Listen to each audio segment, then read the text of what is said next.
था कि काश चार्लेट स्वॉर्डमैनशिप में कभी भी सफल ना हो सके। अपने मन की बात जैक के मुंह से निकलते देख थैनोस घुटनों पर आ जाता है और अपनी नाकामयाबी और ऐसी सोच की वजह से रोने लगता है। पर जैक को थैनोस पर पूरा भरोसा है। अपने ऊपर पहली बार किसी को इतना विश्वास करते देख थैनोस का भी दिल भर आता है। पर उनकी खुशी ज्यादा देर नहीं टिकती, क्योंकि उनके मैंशन में कुछ बिन बुलाए मेहमान आ चुके हैं, जिन्हें जैक सेंस कर लेता है। जैक थैनोस से चार्लेट को लेकर उसके पीछे आने को कहता है और अपने मैजिक से एनालाइज कर देखता है कि मैंशन के सारे गार्ड्स बेहोश हो चुके हैं। तभी हम देखते हैं कि कुछ हाई सर्कल यूजर्स के साथ डीट्रिच हरमन जैक से बदला लेने आ चुका है। हमें पता चलता है कि डीट्रिच ने एक गिल्ड मास्टर बेंटामॉन को अपने रिवेंज के लिए हायर किया है, जो एक 9 सर्कल मैजिशियन है। उनका टारगेट केवल जैक है, पर थैनोस और चार्लेट अपने बॉस को प्रोटेक्ट करने आगे आ जाते हैं। जैक उनकी लॉयल्टी से खुश है, पर उनका सामना करना उनके बस की बात नहीं है। वो आगे आकर फाइट स्टार्ट करने वाला ही था कि तभी मास्टर उसे रोक देती हैं। मास्टर डीट्रिच के सामने है, पर वहाँ का माहौल कुछ बदलने लगा था। आज पूर्णिमा की रात है, मास्टर की आंखें ग्लो कर रही हैं और तभी वह चांद की रोशनी से भी चमकदार एक एक्सप्लोजन होता है। हम देखते हैं कि इतिहास में खोई मशहूर जादूगरनी, इसके आगे मृत्यु भी सर झुकाती है, वो वैलेंटाइन मेलॉस 400 साल बाद अपने असली रूप में वापस आ चुकी है।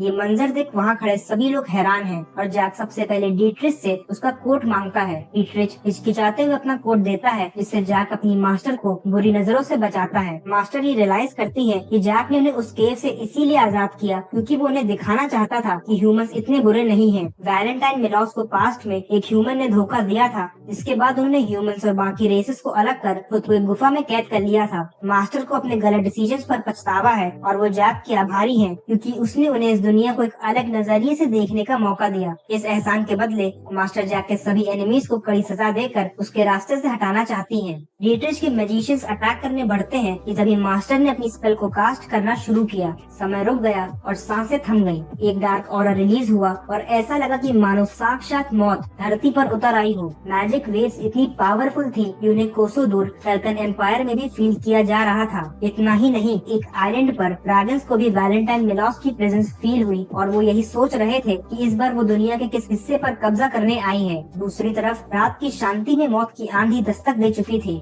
मास्टर की पावर से सभी लोगों का अस्तित्व मिटने लगा था। उनकी बॉडीज डिसइंटीग्रेट होने लगी और थोड़ी ही देर में उन सभी का इस दुनिया से नामो निशान मिट गया। इसके बाद मास्टर चार्लेट और थैनोस से उनके डिसाइपल जैक का ध्यान रखने को कहती हैं। वो जैक से अकेले बात करना चाहती हैं और इसीलिए थैनोस और चार्लेट मैंशन में चले जाते हैं। मास्टर जैक से टल्कन में चल रहे एक्सपेरिमेंट्स के विषय में पूछती हैं। ह्यूमंस की हमेशा से एक ही इच्छा रही है कि वो सदा जवान रहकर अमर हो जाएं। इन एक्सपेरिमेंट से दो रेसेस को कंबाइन कर यही गोल अचीव करने का प्रयास किया जा रहा है। ह्यूमंस केवल एक लंबी जिंदगी ही नहीं बल्कि एक हेल्दी बॉडी भी चाहते हैं। रिसर्चेस शुरू हुई और एक साइंटिस्ट ने सुझाव दिया कि हमें ऐसे ह्यूमंस बनाने चाहिए जो बाकी रेसेस की तरह हजारों सालों तक जिंदा रह सकें। इन नए ह्यूमंस को हाफ ब्लड्स कहा जाएगा, जिनकी बॉडी, सेल्स, ब्लड और ऑर्गन्स सभी डिफरेंट होंगे। इन एक्सपेरिमेंट्स की शुरुआत 400 साल पहले ही हो चुकी थी और अब इन्हें दोबारा टल्कन एम्पायर में कंटिन्यू किया जा रहा था। 400 साल पहले जब मास्टर को इन एक्सपेरिमेंट्स के बारे में पता चला तो उन्होंने सब कुछ डिस्ट्रॉय कर दिया। रिसर्च से रिलेटेड डॉक्यूमेंट्स, लैब्स, यहाँ तक कि हाफ ब्लड्स और साइंटिस्ट को भी मार दिया गया था। पर मास्टर से एक गलती हो गई थी, वो ड्रैगन लॉर्ड को मारना भूल गई थी। ड्रैगन लॉर्ड्स इतने क्रूअल हैं कि उन्होंने अपने ही बच्चे को ह्यूमन एक्सपेरिमेंट्स के लिए दान में दे दिया, ताकि वो मास्टर की ओथ से आजाद होकर ह्यूमन वर्ल्ड में इंटरफेयर कर सके।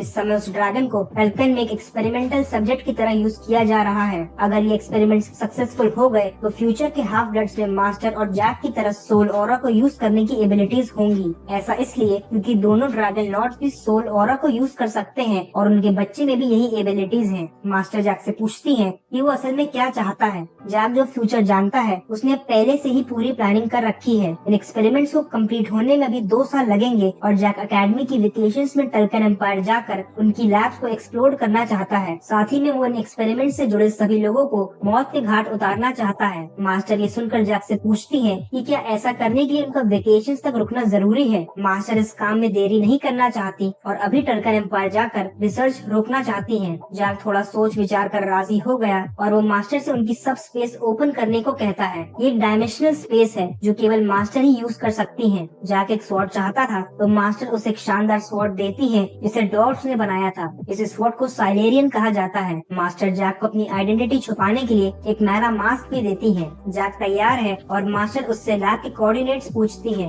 कोऑर्डिनेट सुनकर मास्टर हैरान हो गई क्योंकि वो गनर एम्पायर के कोऑर्डिनेट्स थे और मास्टर भी इसी एम्पायर एम्पायर से बिलोंग करती हैं। मास्टर ने पोर्टल ओपन किया और जैक उनके साथ अल्कन एम्पायर के काले कारनामों को रोकने निकल पड़ा। दूसरी तरफ एक अनजान ताकत हाफ ब्लड एक्सपेरिमेंट्स को क्लोजली मॉनिटर कर उन्हें जल्द से जल्द सक्सेसफुल होते देखना चाहती है।